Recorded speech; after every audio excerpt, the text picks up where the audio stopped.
আমার ভাইরা বাবাজিরা, পৃথিবীর বুকে ইসলাম এমন একটি দামি উপাদান, এই ইসলামটার ভেজালের শেষ নাই। ইসলামের ভেজাল ঢুকাবার জন্য অনেক মানুষেরা অনেক কার্যকলাপ করে থাকে, ইসলামের নাম দিয়ে অনেক কিছু করবার চেষ্টা করে। সুতরাং ইসলাম হচ্ছে 1000 টাকার নোট, ইসলাম হচ্ছে 500 টাকার নোট, ইসলাম হচ্ছে সোনা রূপা। সুতরাং ইসলামের ভেজাল করার জন্য ইহুদি নাসারারা, খ্রিস্টানরা, অন্যান্য ধর্মাবলম্বীরা ইসলামকে ধ্বংস করার জন্য তারা বিভিন্ন ধরনের ভেজাল সৃষ্টি করে দেয়। মুসলমান, তোমরা হাত চারা নিয়ে তোমরা মারামারি শুরু করো, তোমরা পা চারা নিয়ে মারামারি শুরু করো, তোমরা জোরে আমি নাস্তা আমিল নিয়ে মারামারি শুরু করো, তোমরা দোয়া করা না দোয়া করা নিয়ে মারামারি শুরু করো।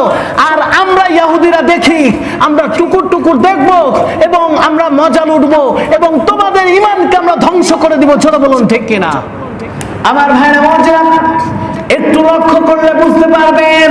লক্ষ্য করে দেখেন, ইসলামের শত্রু হচ্ছে ইহুদি, নাসারা, খ্রিস্টান, অন্যান্য ধর্মাবলম্বীরা। কিন্তু ইহুদির দুশমন খ্রিস্টানরা নয়, খ্রিস্টানদের দুশমন অন্যান্য ধর্মাবলম্বী নয়, কিন্তু একমাত্র ইসলামের দুশমন হচ্ছে সর্ব ধর্মাবলম্বীরা। সেই ইহুদিরা দেখেন, সেই সময় থেকে শুরু করে আজ পর্যন্ত ইসলামের চির দুশমন তারা। আমার রাসূলের লাশ চুরি করার মতো স্পর্ধা তারা দেখেছে। আজকে তারা এই মুসলমানদের মধ্যে বিভেদ সৃষ্টি করার জন্য তারা দিকে দিকে, তারা সর্ব জায়গাতে ওত পেতে বসে আছে। কিভাবে মুসলমানদের ক্ষতি করা যাবে, কিভাবে মুসলমানদেরকে ঈমান থেকে বিচ্যুত করা যাবে, কিভাবে মুসলমানদেরকে এক মুসলমান আরেক মুসলমানকে ঝগড়ায় লিপ্ত করে দেওয়া যাবে, কিভাবে মুসলমানদের মাঝে বিভ্রান্তি সৃষ্টি করা যাবে, কিভাবে মুসলমান মারামারি করবে এবং তারাই ধ্বংস হয়ে যাবে, কাউরির প্রয়োজন নেই। এইভাবে করে ইহুদি নাসারারা বিভিন্ন জায়গায়, বিভিন্ন সমাজে, বিভিন্ন মহলে তারা ওত পেতে বসে আছে মুসলমানদের কি নষ্ট করার জন্য? কথা বলেন, ঈমান নষ্ট করার জন্য, মুসলমানদের ঐক্যবদ্ধতা নষ্ট করার জন্য।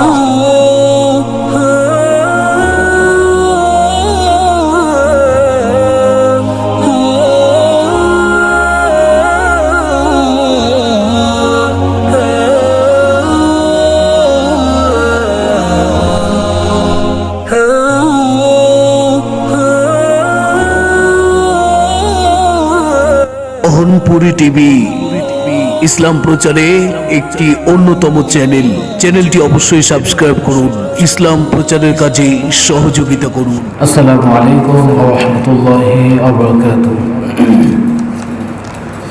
নাহমাদুহু ওয়া নাস্তাঈনুহু ওয়া নাস্তাগফিরুহু ওয়া নাউযু বিল্লাহি মিন শুরুরি আনফুসিনা ওয়া মিন সাইয়্যাতি আ'মালিনা।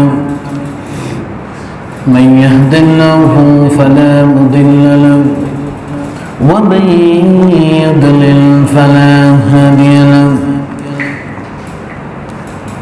ونشهد أن لا إله إلا الله وحده لا شريك له ونشهد أن سيدنا وحبيبنا وطبيبنا وسندنا ومولانا محمدا عبده ورسوله الذي أرسله بالحق بشيرا ونذيرا وداعيا إلى الله بإذنه سراجا منيرا.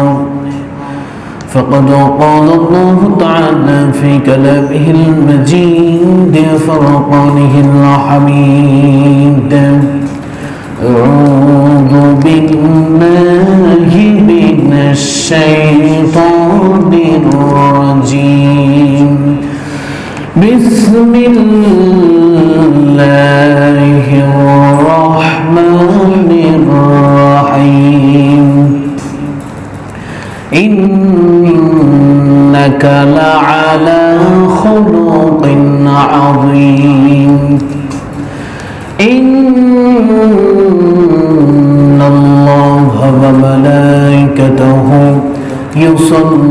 يصلون على النبي يا أيها الذين آمنوا صلوا عليه وسلموا تسليما সকলেই প্রাণ খুলে জবান খুলে আমরা সকলে দুরূদ ইব্রাহিম পড়ি আল্লাহুম্মা সাল্লি আলা মুহাম্মাদিন ওয়া আলা আলি মুহাম্মাদ কামা সাল্লাইতা আলা ইব্রাহিম ওয়া আলা আলি ইব্রাহিম ইন্নাকা হামিদুম মাজিদ اللهم بارك على محمد وعلى آل محمد كما باركت على إبراهيم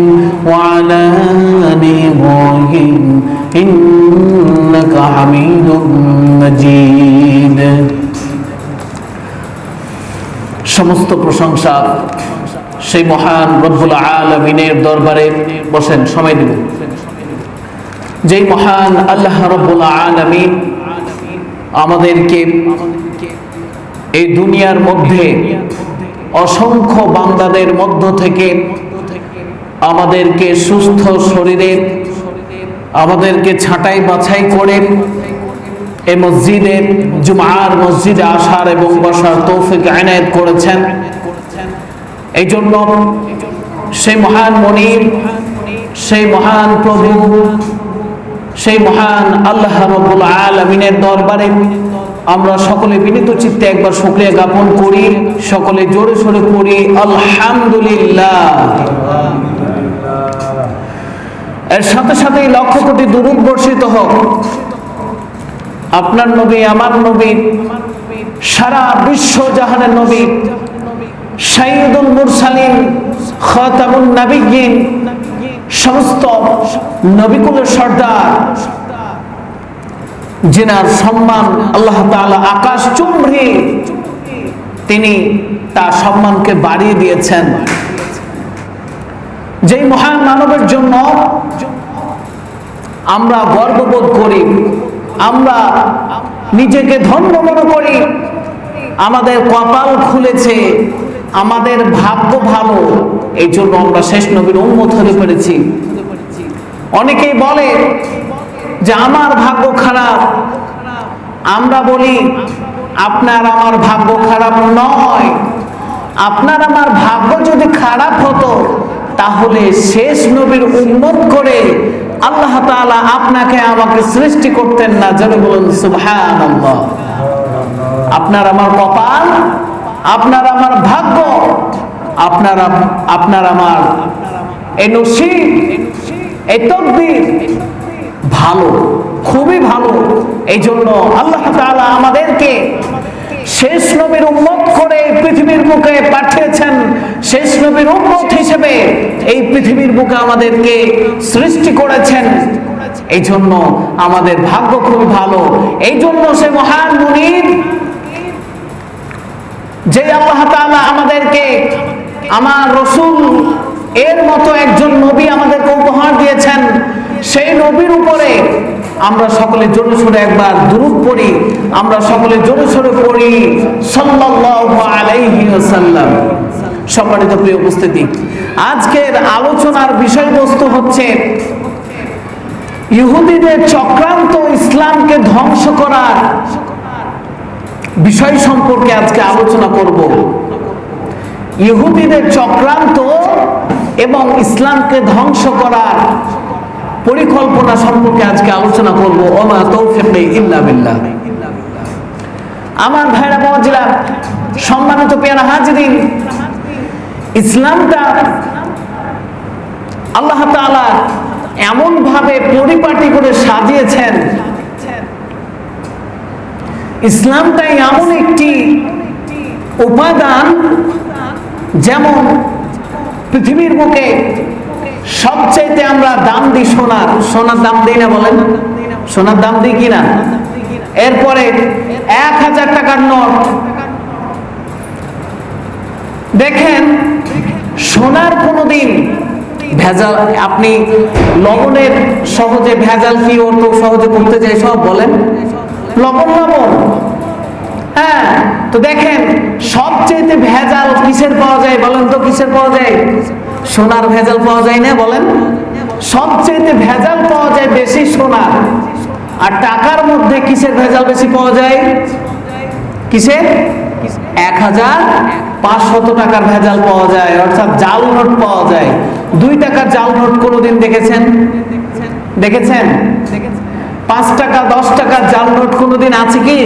কারণ এগুলো মূল্য কম, এগুলো মূল্যহীন, বিধায় এই টাকাগুলো জাল নোট হয় না। আমার ভাইরা বাবাজিরা, পৃথিবীর বুকে ইসলাম এমন একটি দামি উপাদান, এই ইসলামটার ভেজালের শেষ নাই। ইসলামের ভেজাল ঢুকাবার জন্য অনেক মানুষেরা অনেক কার্যকলাপ করে থাকে, ইসলামের নাম দিয়ে অনেক কিছু করবার চেষ্টা করে। সুতরাং ইসলাম হচ্ছে 1000 টাকার নোট, ইসলাম হচ্ছে 500 টাকার নোট, ইসলাম হচ্ছে সোনা রূপা। সুতরাং ইসলামের ভেজাল করার জন্য ইহুদি নাসারারা, খ্রিস্টানরা, অন্যান্য ধর্মাবলম্বীরা ইসলামকে ধ্বংস করার জন্য তারা বিভিন্ন ধরনের ভেজাল সৃষ্টি করে দেয়। ইসলামকে ভেজাল রূপে স্থাপন করার জন্য অসংখ্য যারা অন্যান্য ধর্মাবলম্বী রয়েছে, তারা ইসলামকে ধ্বংস করার জন্য, ইসলামকে নির্মূল করার জন্য, মুসলমানদের প্ল্যানকে নষ্ট করার জন্য, মুসলমানদের ক্ষমতা নষ্ট করার জন্য ইহুদিরা সেই যুগ থেকে আজ পর্যন্ত মুসলমানের পিছনে লেগেই আছে। মুসলমানকে কিভাবে ধ্বংস করা যায়, মুসলমানদের ইসলামের কিভাবে ঈমানকে নস্যাৎ করা যায়, মুসলমানদের ঈমানকে কিভাবে ধ্বংস করা যায়, এই বিষয়গুলো নিয়ে সেই ইহুদিরা তারা আজ পর্যন্ত গবেষণা করে চলেছে এবং গবেষণার সর্বসর্ণ শিখরে তারা আজকে পৌঁছে গিয়েছে।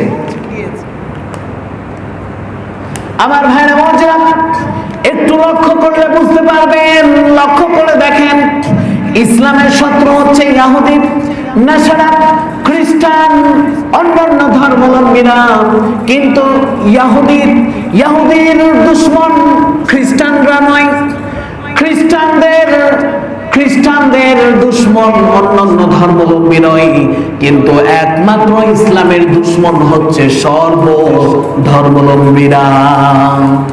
সমস্ত ধর্মাবলম্বীরা, ইহুদি, খ্রিস্টান, এরা চেষ্টা করে ইসলামকে কিভাবে টেনে হেঁচড়ে নিচে নামানো যায়। তারা একে অপরের বন্ধু। তারা কি কথা বলেন? তারা কি একে অপরের বন্ধু। শুধুমাত্র ইসলাম একটাই, এই ইসলামের দুশমন চারিদিকে। শুধুমাত্র ইসলাম হচ্ছে একাই 100। এই ইসলামের দুশমনের অভাব নাই। সুতরাং ইসলামের দুশমনি করে এসেছে সেই ইহুদিরা সেই যুগ থেকে, আল্লাহ রাসূল সাল্লাল্লাহু আলাইহি সাল্লামের সময় থেকে আজ পর্যন্ত সেই ইহুদিরা ইসলামের ক্ষতি করার তারা চেষ্টা করে যাচ্ছে, ইসলামের ক্ষতি সাধনে তারা বিধি ব্যস্ত হয়ে থাকছে। আমার ভাইরা বাবাজিরা, মদিনার মুখে আমার রাসূলের রওজা মুবারক বুঝতে পেরেছেন? আমার রাসূলের কবর মুবারক, যেটিকে আমরা কবর বলে থাকি, আমার রাসূলের রওজা মুবারক হচ্ছে মদিনার বুকে। সেই মদিনার বুকে আমার রাসূল শুয়ে আছেন। আমার রাসূলকে সেখানে কবরস্থ করে দেওয়া হয়েছে। কিন্তু এই ইহুদি নাসারারা, এই ইহুদিরা আমার রাসূলের লাশ চুরি করার তারা ষড়যন্ত্র করেছিল। জোরে বলুন নাউজুবিল্লাহ। আমার রাসূলের লাশ পর্যন্ত তারা চুরি করার চেষ্টা করেছিল। এটা কি কম বড় কথা? কথা বলেন, এটা কি কম বড় কথা? আমার রাসূল, আল্লাহ তাআলা কোরআনুল কারীমে বলছেন, ইন্নাকা লাআলা খুলুকিন আযীম। হে নবী, আমি আপনাকে আমি আপনার সর্বোত্তম ব্যবহার আপনাকে দান করেছি, আপনার চরিত্র সবচেয়ে উত্তম। এটা কম বড় সার্টিফিকেট? কথা বলেন, এটা কম বড় সার্টিফিকেট? আল্লাহ তাআলা এমন একজন মানুষকে তিনি পৃথিবীর বুকে সবচেয়ে একজন মানুষকে তিনি উত্তম চরিত্রের সার্টিফিকেট দিয়েছেন। তিনি আর কেউ নন, তিনি হচ্ছেন আপনার রাসূল, আমার রাসূল, সারা বিশ্ব জাহানের রাসূল হযরত মুহাম্মদুর রাসূলুল্লাহ সাল্লাল্লাহু আলাইহি সাল্লামের। আমার ভাইরা বাবারা, দুইজন ইহুদিকে সেই ইহুদিরা তারা সেখানে নিয়োগ দেওয়া হলো, তাদেরকে প্রশিক্ষণ দেওয়া হলো কিভাবে তারা আল্লাহ রসুলের লাশ চুরি করবে এবং তারা আমার রসুলের লাশকে নিয়ে তাদের হাতে হস্তান্তর করে দিবে। এইভাবে দুইজন ইহুদিকে, সেই ইহুদি সম্প্রদায়ের নেতা, তাদেরকে প্রশিক্ষণ দেওয়া হলো। হিজরি 557 সালে ইহুদিরা নবী সাল্লাল্লাহু আলাইহি সাল্লামের লাশ মুবারক চুরি করার জন্য মদিনার বুকে আগমন করলো। দুইজন ব্যক্তিকে পাঠিয়ে দেওয়া হলো মদিনায়, তাদেরকে প্রশিক্ষণ দেওয়া হলো, তোমরা প্রতিদিন তোমরা সেখানে খনন করবে, তোমরা যে একটি রুমে ভাড়া থাকবে সেই রুমের মধ্যে তোমরা খনন কাজ শুরু করবে। এইভাবে তলদেশ দিয়ে মাটির নিচে খনন করতে করতে এক পর্যায়ে তোমরা রওজা মুবারকে আল্লাহ রসুলের কবরের কাছে পৌঁছে যাবে, আর সেই কবর থেকে তোমরা রসুলের লাশ নিয়ে তোমরা আমাদের কাছে হস্তান্তর করবে। সেই দুইজন ইহুদিকে, সেই ইহুদি বংশের নেতারা তারা প্রশিক্ষণ দিয়ে দুইজনকে পাঠিয়ে দিল মদিনায়। আমার ভাইরা বাবাজিরা, এইদিকে আমার রাসূল সাল্লাল্লাহু আলাইহি ওয়াসাল্লাম তৎকালীন সেই যুগের সুলতান নুরউদ্দিন জঙ্গি তিনি ঘুমিয়ে আছেন, তিনি একজন আল্লাহর ওলি, তিনি ঘুমিয়ে আছেন। হঠাৎ করে আমার রাসূল সাল্লাল্লাহু আলাইহি ওয়াসাল্লাম স্বপ্নে যোগে এসে বললেন, ও নুরউদ্দিন, তুমি ঘুমিয়ে আছো, আমাকে দুইজন ব্যক্তি জ্বালাতন করছে, দুইজন ব্যক্তি আমার কাছে আমার সাথে বেয়াদবি করছে, তুমি সেই দুইজন ব্যক্তিকে তুমি ধরো। দুইজন ব্যক্তির দিকে নির্দেশ করলেন আমার রাসূল সাল্লাল্লাহু আলাইহি সাল্লাম এবং বললেন, হে নুরউদ্দিন, তুমি দুইজন ব্যক্তিকে শনাক্ত করো এবং তারা যে আমাকে ডিস্টার্ব করছে, আমাকে জ্বালাতন করছে, আমার সঙ্গে বেয়াদবি করার চেষ্টা করছে, তুমি তাদের বাধা দাও। আল্লাহ রাসূল সাল্লাল্লাহু আলাইহি সাল্লাম সেই সময়কার তৎকালীন যুগের সুলতান, তৎকালীন যুগের নুরউদ্দিন জঙ্গি, তিনাকে আমার রাসূল স্বপ্নের মাধ্যমে দুইজন ব্যক্তি, নীল চক্ষুধারী দুইজন ব্যক্তিকে দেখে বললেন, এই দুইজনকে শনাক্ত করো। এরপরে নুরউদ্দিন জঙ্গি বললেন, আমার রাসূল তো এখন কবরের মধ্যে, তিনি কবর জিন্দেগিতে আছেন, তিনি ইন্তিকাল করেছেন, সুতরাং হয়তো এটি আমার স্বপ্ন হতে পারে, আমি স্বপ্ন হয়তো দেখেছি, হয়তো এটি সত্য নাও হতে পারে। এরপরে পরস্পর তিনি একই স্বপ্ন দেখলেন, তিনি ঘাবড়ে গেলেন, তিনি চিন্তিত হয়ে গেলেন কি করা যায়।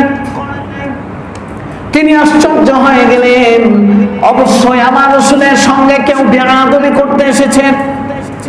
তিনি 16,000 সৈন্য নিয়ে তিনি মদিনার বুকে তিনি রওনা করলেন। মদিনার পথে 16,000 সৈনিক নিয়ে তিনি ছুটলেন মদিনার দিকে। তিনি তিনার সৈন্যদেরকে হুকুম করলেন, মদিনার অলিতে গলিতে যাকে দেখতে পাবে এই বর্ণনার মানুষ দুইজন, এই দুইজনকে আমার কাছে তোমরা নিয়ে আসবে। সুলতান হুকুম নুরউদ্দিন সাহেব তিনি হুকুম করে দিলেন, এই দুইজনকে যেখানেই দেখতে পাবে এই রঙের মানুষ, নীল চক্ষুধারী মানুষ, তাদেরকে যেখানেই দেখতে পাবে আবার সামনে নিয়ে আসবে। 17 দিন পার হয়ে গেল। মদিনার অলিতে গলিতে সৈন্যবাহিনীরা খোঁজ লাগাচ্ছে, তারা তাদেরকে খুঁজে পাচ্ছে না। তাদেরকে খুঁজতে খুঁজতে হয়রান হয়ে গেল। এরপরে নুরউদ্দিন জঙ্গি তিনি ভাবলেন এইভাবে হবে না। তিনি জুমার নামাজ শেষে সমস্ত মদিনাবাসীদেরকে বললেন যে তোমাদেরকে দাওয়াত দেওয়া হলো, তোমরা সকলেই পরিতৃপ্তি সহকারে আমার দাওয়াত গ্রহণ করবে। মদিনার বুকে এলান করে দাও যে মদিনার সমস্ত মানুষদেরকে দাওয়াত দেওয়া হয়েছে, একবেলা তারা খেয়ে যাবে, এই ধরনের একটি ঘোষণা দেওয়া হলো। নুরউদ্দিন জঙ্গি তিনি ঘোষণা এলান করে দিলেন। সমস্ত মদিনার বুকে এলান ঘোষণা হয়ে গেল, সুলতান দাওয়াত দিয়েছে, দাওয়াত গ্রহণ করতে হবে। কেউ যদি ইচ্ছা করে দাওয়াতকে অ্যাভয়েড করে যেতে পারবে না, দাওয়াত খেতে হবে, কোনো উপায় নেই, কারণ সুলতান অর্ডার দিয়েছেন। সকলে দাওয়াত খেতে এসেছে। এইদিকে মনে মনে নুরউদ্দিন জঙ্গি তিনি সেই দুইজন মানুষকে খুঁজে চলেছেন, কিন্তু সেই দুইজন মানুষকে তিনি খুঁজে পাচ্ছেন না। তিনি চিন্তিত হয়ে গেলেন এবং বলছেন, হে আল্লাহ, আমি সেই দুইজন মানুষকে কোথায় পাবো যারা আমার রাসূলের সঙ্গে বেয়াদবি করছেন? সেই দুইজন মানুষকে আমি কিভাবে শনাক্ত করব? আমার ভাইরা বোনেরা, এরপরে তিনি সমস্ত মানুষদের সামনে দাঁড়িয়ে নুরউদ্দিন জঙ্গি বললেন, এই মদিনার বুকে এমন কেউ বাকি আছে নাকি যারা এখন দাওয়াত খেতে আসে নাই? হঠাৎ করে একজন ব্যক্তি দাঁড়িয়ে বললেন, হে সুলতান, মদিনার বুকে এমন কোন মানুষ নেই যে তারা দাওয়াত খেতে আসে নাই, শুধুমাত্র দুইজন ব্যক্তি এখন আসে নাই। তিনারা খুব আল্লাহওয়ালা মানুষ। তিনারা কি মানুষ? কথা বলেন, কি মানুষ? কথা বলেন, আল্লাহওয়ালা মানুষ। দুইজন ব্যক্তি এক রুমের মধ্যে থাকে, সারাদিন ইবাদত বন্দেগী করে, সারা রাত ইবাদত বন্দেগী করে। তারা আল্লাহওয়ালা মানুষ, তারা আপনার দাওয়াত খেতে আসে না। সুলতান বুঝতে পারলেন তাদের মধ্যে কোনো সমস্যা রয়েছে, সুতরাং তাদের কাছে চলে যাও এবং তাদেরকে আমার কাছে নিয়ে আসো। সৈন্যবাহিনী পাঠিয়ে দিলেন। সৈন্যবাহিনীরা সেই দুইজন ব্যক্তির আস্তানায় গেলেন। আস্তানায় যাওয়ার পরে দুইজন ব্যক্তিকে গ্রেফতার করে নিয়ে আসা হলো। দুইজন ব্যক্তিকে গ্রেফতার করে নিয়ে আসা হলো। সেই সময় যখন গ্রেফতার করে নিয়ে আসা হলো, নুরউদ্দিন জঙ্গি তিনি লক্ষ্য করে দেখলেন যে দুইজনের কথা আমার রাসূল স্বপ্নের মাধ্যমে ইঙ্গিত করেছেন, সেই দুইজন তো এই দুইজন ব্যক্তি। যেরকম সুবহানাল্লাহ। সেই দুইজন ব্যক্তির দিকে তাকাতে ভয়ঙ্কর একটা বিষয় দেখলেন নুরউদ্দিন জঙ্গি, যে এই দুইজন, যে দুইজনের কথা আমার রাসূল বলেছিলেন নীল চক্ষু বিশিষ্ট, সেই দুইজন ব্যক্তিকে দেখেই তিনি বুঝে ফেলেছেন এই দুইজন ব্যক্তি আমার রাসূলের সঙ্গে বেয়াদবি করছে। আমার ভাইরা বোনেরা, সেই দুইজন ব্যক্তিকে বললেন, তোমরা কি করেছো বলো? তোমরা আমার রাসূলের সঙ্গে বেয়াদবি করেছো নাকি? সেই দুইজন ব্যক্তি কিছু বলার আগেই পাশেকার মানুষেরা তারা বলল, এই দুইজন ব্যক্তি আল্লাহওয়ালা মানুষ, এই দুইজন ব্যক্তি কিছুই করতে পারে না।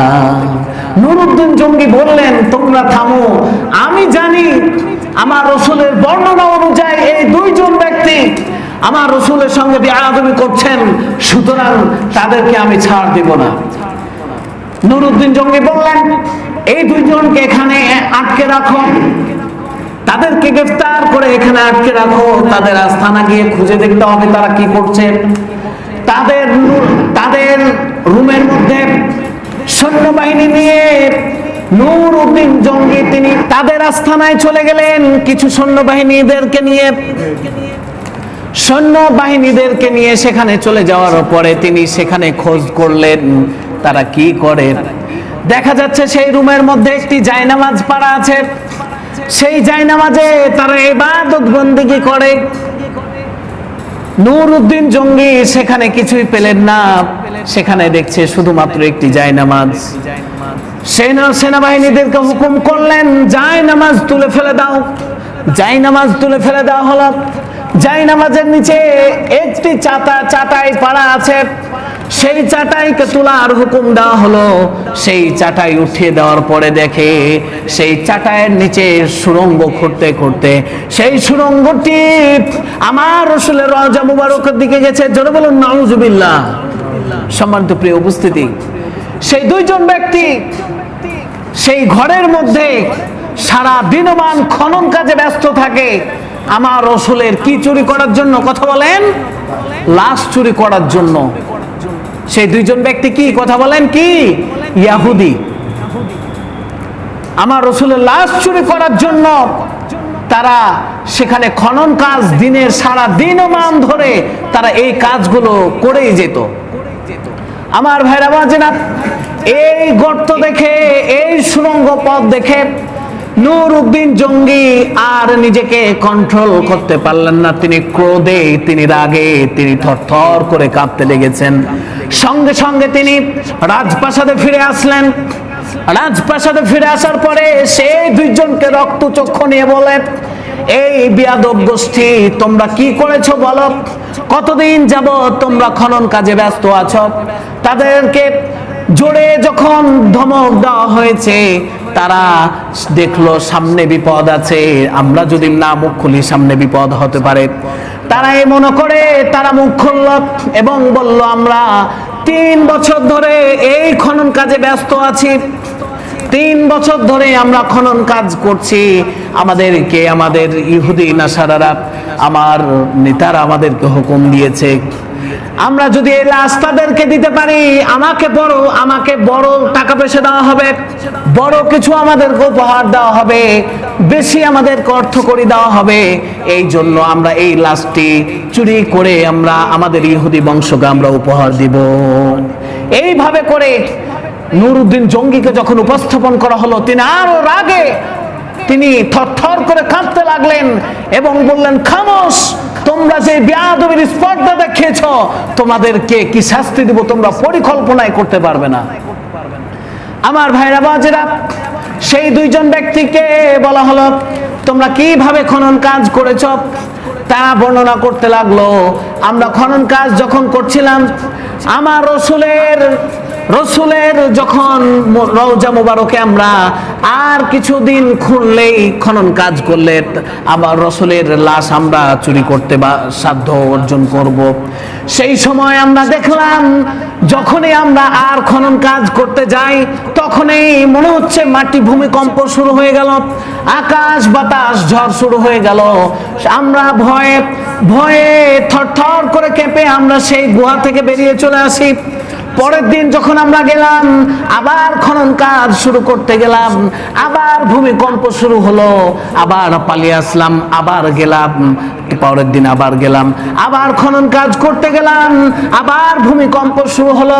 এইভাবে করে 1 বছর ধরে আমরা চেষ্টা করছি, আর আমরা খনন কাজ করতে পারি নাই, এবং 1 বছর ধরে পরিকল্পনা করছে কিভাবে এই লাশটিকে চুরি করা যাবে।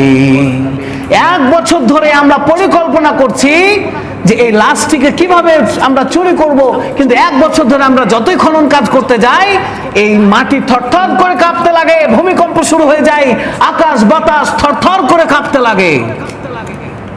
আমার নূর উদ্দিন জঙ্গি তিনি বর্ণনা শুনছিলেন এবং তিনার চোখ দিয়ে টপ টপ করে পানি পড়ছিল, এবং তিনি ভাবলেন, আমার রাসূল সাল্লাল্লাহু আলাইহি সাল্লাম এই জন্য স্বপ্নের মাধ্যমে এই দুইজন ব্যক্তির বর্ণনা দিয়ে তিনি আমাকে স্বপ্নের মাধ্যমে দেখিয়ে দিয়েছেন, হে নূর উদ্দিন, তুমি এই দুইজনের কাছ থেকে আমাকে রক্ষা করো, এই দুইজন আমার সঙ্গে বেয়াদবি করছে। জোরে বলুন সুবহানাল্লাহ। আমার ভাইরা বাজেরা, সেই ইহুদি দুইজনকে বিশাল অগ্নিকাণ্ড করা হলো। অগ্নিকাণ্ডকে প্রজ্বলিত আগুন দিয়ে জ্বালিয়ে দেওয়া হলো, তাদেরকে সেই আগুনের মধ্যে জ্বালিয়ে পুড়িয়ে ভস্ম করে দেওয়া হলো। নুরউদ্দিন জঙ্গি সেই দুইজন ইহুদিকে একদম আমার রাসূল সাল্লাল্লাহু আলাইহি সাল্লামের সঙ্গে বেয়াদবি করার জন্য তাদেরকে বিশাল অগ্নিকাণ্ডতে তাদেরকে জ্বালিয়ে পুড়িয়ে ভস্ম করে দেওয়া হলো। এবং নুরউদ্দিন জঙ্গি তিনি 14,000 মণ সীসা তিনি সংগ্রহ করলেন। বিশাল অর্থ টাকা পয়সা দিয়ে তিনি 14,000 মণ তিনি সীসা গলিয়ে আমার রাসূলের রওজা মুবারকের চারপাশে তিনি সীসা গলিয়ে প্রাচীর স্থাপন করলেন, যাতে করে এই ধরনের দুঃসাধ্য আর কেউ না ঘটাতে পারে। জোরে বলুন সুবহানাল্লাহ। কারণ এই যে খনন কাজ তারা করেছিল কিসের জন্য কথা বলেন? আমার রাসূলের লাশ চুরি করার জন্য।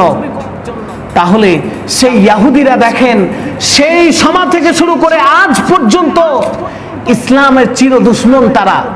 আমার রাসূলের লাশ চুরি করার মতো স্পর্ধা তারা দেখেছে। আজকে তারা এই মুসলমানদের মধ্যে বিভেদ সৃষ্টি করার জন্য তারা দিকে দিকে তারা সর্ব জায়গাতে ওত পেতে বসে আছে। কিভাবে মুসলমানদের ক্ষতি করা যাবে, কিভাবে মুসলমানদেরকে ঈমান থেকে বিচ্যুত করা যাবে, কিভাবে মুসলমানদেরকে এক মুসলমান আরেক মুসলমানকে ঝগড়ায় লিপ্ত করে দেওয়া যাবে, কিভাবে মুসলমানদের মাঝে বিভ্রান্তি সৃষ্টি করা যাবে, কিভাবে মুসলমান মারামারি করবে এবং তারাই ধ্বংস হয়ে যাবে, কাউরির প্রয়োজন নেই।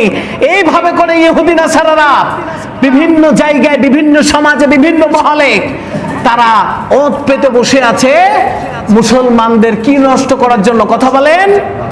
ঈমান নষ্ট করার জন্য, মুসলমানদের ঐক্যবদ্ধতা নষ্ট করার জন্য। এই নিয়ে সেই ইহুদি নাসারারা আমাদের মধ্যে বিভ্রান্ত সৃষ্টি করেছে। ও মুসলমান, তোমরা হাত চারা নিয়ে তোমরা মারামারি শুরু করো, তোমরা পা চারা নিয়ে মারামারি শুরু করো, তোমরা জোরে আমিন আস্তে আমিন নিয়ে মারামারি শুরু করো, তোমরা দোয়া করা না দোয়া করা নিয়ে মারামারি শুরু করো। আর আমরা ইহুদিরা দেখি, আমরা টুকুর টুকুর দেখবো এবং আমরা মজা লুটবো এবং তোমাদের ঈমানকে আমরা ধ্বংস করে দিব। জোরে বলুন ঠিক কিনা?